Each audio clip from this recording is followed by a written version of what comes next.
Also with us, Honorable Minister of State for Finance and Corporate Affairs, Sri Anurag Singh Thakurji. Finance Secretary Sri Rajiv Kumar will be joining us shortly. Secretary Economic Affairs Sri Atanu Chakravarti. Secretary Revenue Sri Ajay Bhushan Pandey. Secretary Expenditure Sri Girish Chandra Murmu. Secretary Dikam Sri Anil Kachi. And Special Secretary DGFT Sri Alok Vardhan Chaturvedi. I extend a warm welcome to all the honorable dignitaries. Friends, the format of the conference will be as follows, as in the past actually. At the outset, the Finance Minister will make a presentation, following which there will be a question-answer session. While asking your questions, please identify yourself and your organization. Please organize your thoughts and ask questions, direct questions, instead of doing it in a roundabout way, so that we can cover as many correspondents as possible. Looking forward to your cooperation. Now, for the presentation.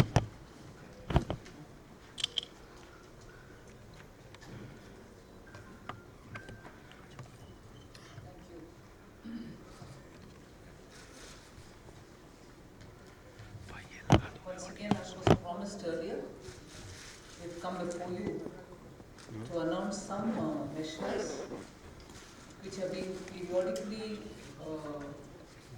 formulated based on the inputs that we have obtained during the nationwide consultations that we are doing. So they seem to come in tranches rather than at one go. So, but each time we are making a clear attempt to also connect with the previous announcements that we made. Also give you a small view, a cameo picture, can I say so, of all that which has been followed up since after the last announcements. So we made the last two announcements. I can broadly give you a picture of where they stand and how many are being followed up. So in my today's presentation, as always, I'll just give you a brief picture of what I'm presenting before you. I want to start with a very brief picture of the macroeconomic fundamentals that we have now before us, and also say if there are any signs of revival from some sectors. Then move over to say about the measures which are being followed up since after the last two announcements, and then commence by saying the tax-related, essentially implementation of taxation-related measures, just so this issue of getting technology into tax assessments, steps taken so that the sense that tax authorities are overreaching is clearly wiped out of the minds, because we have made quite a lot of concrete steps in that direction. So I'll give a couple of slides on that, and then move over to talking about what we want to do for the exports of this country. Today we'll be focusing on the exports, and then the second is on the home buyers. So today's flow will be, one, I'm talking about the macroeconomic fundamentals, then looking at where the revival signs are in particular segments, then looking at the tax-related reform measures, then fourth, go over to the two segments that we are addressing with some kind of input coming from the government, one of exports at large and also of the home buyers. So if I go through that, you got before you on the slide there, as to what is the position on the consumer price index, the inflation particularly, which is being kept very much below and under control. So technically you would know between 2.5 to 3 to about 4 is the bandwidth which all of us are normally considered safe, because we've kept a top limit of 4. But between 3 and 6 would be any time better, but even then the inflation has always been held well before under 4. So one of the very strong indicator for an economy is the level to which the inflation is being held. So that is the first slide, and the second one also tells you about the flow with which it went. Moving over to the industrial production, in spite of all the worries that industrial production indicators showed in the fourth quarter of 18-19, because it reached a level which was fairly concerning post office. We see a clear sign of revival in the first quarter of 1920 and of the second quarter, not really second quarter, but up to July end. So that straight arrow explains that the revival signs are very, very consistent. Then that is also shown in the coal industries. The July figures which were released today a couple of days ago probably would explain that. The revival of fixed investment is also very clearly showing a positive picture. Between 1718 and 1819, if you compare year on year, the annual fixed investment rate as a percentage of GDP, you can see the bar chart there. And also for the quarter-wise fixed investment rate is going upwards. And you can see that it is in the first quarter 1920 showing a clear, distinct positive upward growth. Then we move over to the fiscal deficit and the contained CAD. The fiscal deficit to GDP ratio, which was well known from the time the July budget was presented. And we've kept up the figures. The current account deficit, of course, shows a bit of a hike in 1819, but that is the background for one of the indicators of the macroeconomic factors. Then you go over to the FDI flows, on which there has been a lot of discussion.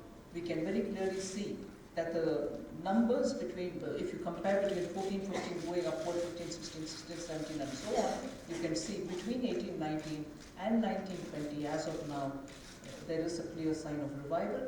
And the reserves, of course, particularly at August end, has really gone up, as a result of which we have one of the best level of reserve which is being maintained now.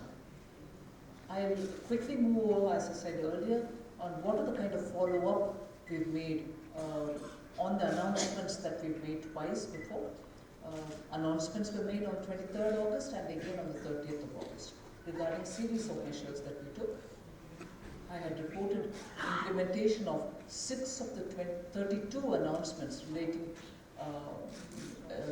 essentially to banking. That was on 23rd August. The partial credit guarantee scheme for banks to buy assets of NBFCs has been implemented. There are several NBFCs who have already benefited. We'll be probably giving you a more detailed picture as we go along. If not today, some other time, but the NBFCs are really receiving the benefits of that partial credit guarantee scheme that was announced.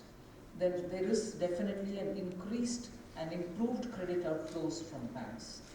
The transmission of interest rate cuts are being effected by banks also. Just for your information, at this stage, I would like to tell you that on 19th of September, a day before the GST Council's meeting, I shall be meeting with all the PSB heads and talking to them in detail about how the credit flow system is going on, post our announcing partial credit guarantee scheme, and post our infusing more money into the banks. So on the 19th, specifically for this particular agenda, I shall be meeting up with the chiefs of the public sector banks. Then this is where I start telling you all about the infusion of more technology towards better assessment process, where human interface will be cut down to the bare minimum. So the notification for the e-assessment scheme, which I had earlier announced, saying it will be implemented from Vijayadashami Day, has already been notified. So on 12/9/2019, the e-assessment scheme has already been notified, and the main features of it are something which I would want you to please listen to with intent. Removal of existing human interface in the assessment procedure will be the first feature. Total removal of human interface. Assessment to be handled by specific functional units on the basis of automated allocation system. The allocation will happen completely automated by the big data management team, so there is no human discretion element into that.